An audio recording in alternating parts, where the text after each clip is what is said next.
What's up, everybody? AJ Valdez here with some transfer news. Looks like Liverpool have done it again. News coming out that personal terms have been agreed with Marc Guehi, and this is huge because I'm a Liverpool supporter, and what we were lacking at was our center back positions. We have Van Dijk, we have Canote, and we also have Gomez. Gomez is injury prone. Canote can get an injury or two as well during the season, and so like the season is looking good. Like we have our attack looks great, but our center backs were looking a little bit.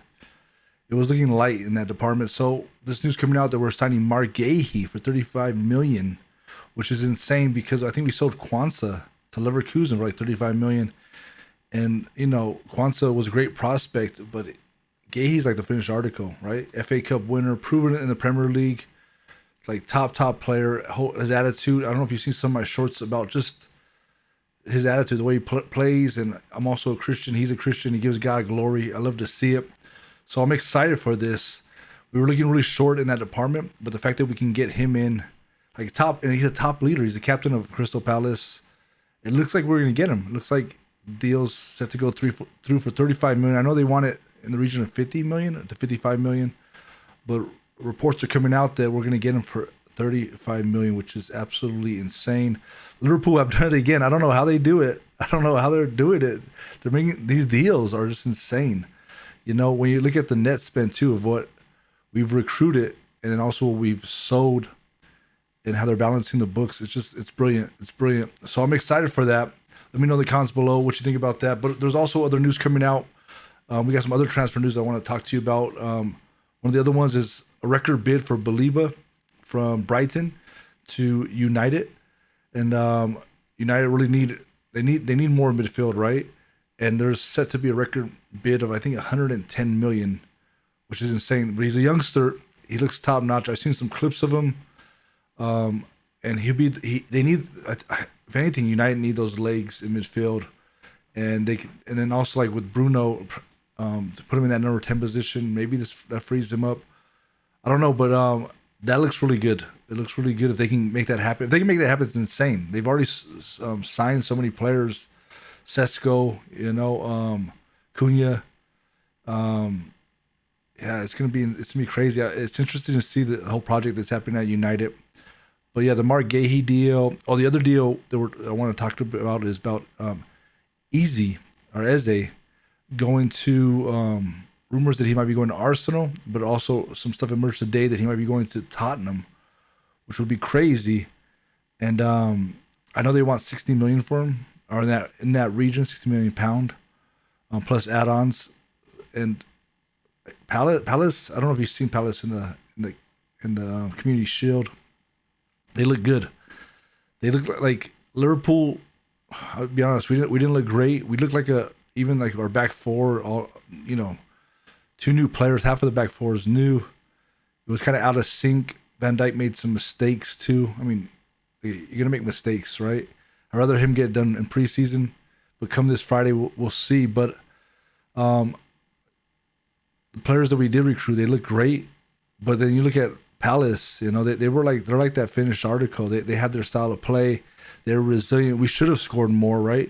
Should have put the game out of their reach, but we didn't, and they stuck in there. And then they got that equalizer and took it to penalties. And unfortunately, we have been really bad at penalties. In the last two shootouts we've lost, right? The last one would be against PSG. So Eze though looked brilliant in that game. He's creative, and I think that's what Arsenal need, right? That creativity. That's what I still think they're lacking. I think that they have great wingers. Now they have Gokures up front. The goal that I seen him score in preseason, the header, powerful. And I just think they're gonna, like, sometimes when teams are sitting behind the ball, they like to spread it wide. But they come up with no ideas. And I think as they gain him, he's that type of player that can break the lines or make a run or take a shot. He looks brilliant. So I guess we'll see what happens there if that deal does go through. But also, I've heard Tottenham are in for him, which would be crazy. Can I see him going to Tottenham? Maybe. If Tottenham's project and they offer the money for him, maybe they can get him. I also seen some United supporters talking about Rodrigo going to, or not United, Arsenal supporters talking about Rodrigo going to Arsenal rather than getting Eze. I personally would prefer Eze. He's primarily proven. He's powerhouse.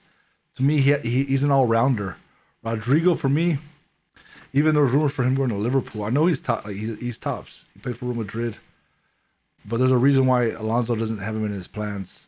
Nobody's talking about that, and I think it's because the defensive part of his game is not up there. When you look at Eze, defense, like he's good going backward and forward, like defensively and going forward. I really highly rate him.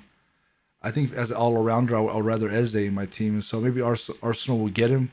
But if Tottenham get him, that'd be a huge signing for Tottenham too. They really haven't signed anybody in this window. But yeah. So we got Baleba, Guehi.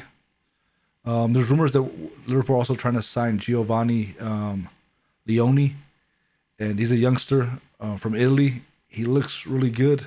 I've seen some clips of him. He needs to develop more.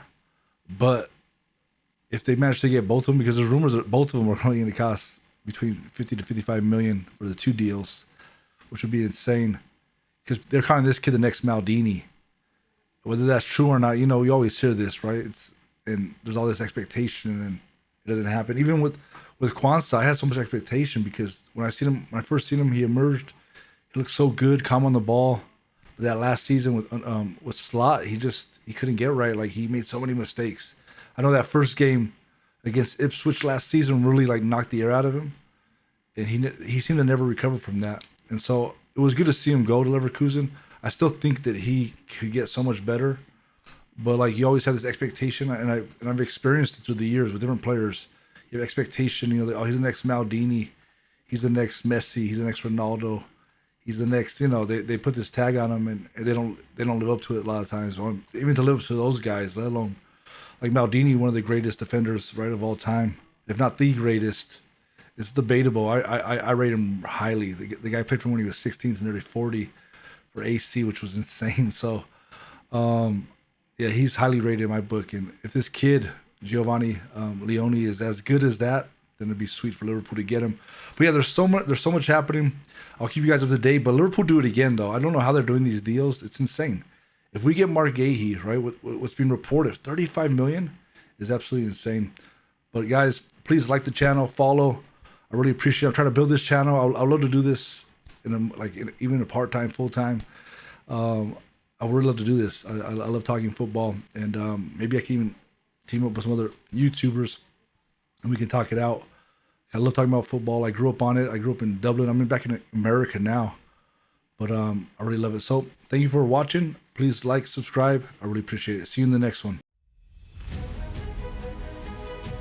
Love football, live for the drama, the moments, the transfers? This is where football meets creativity.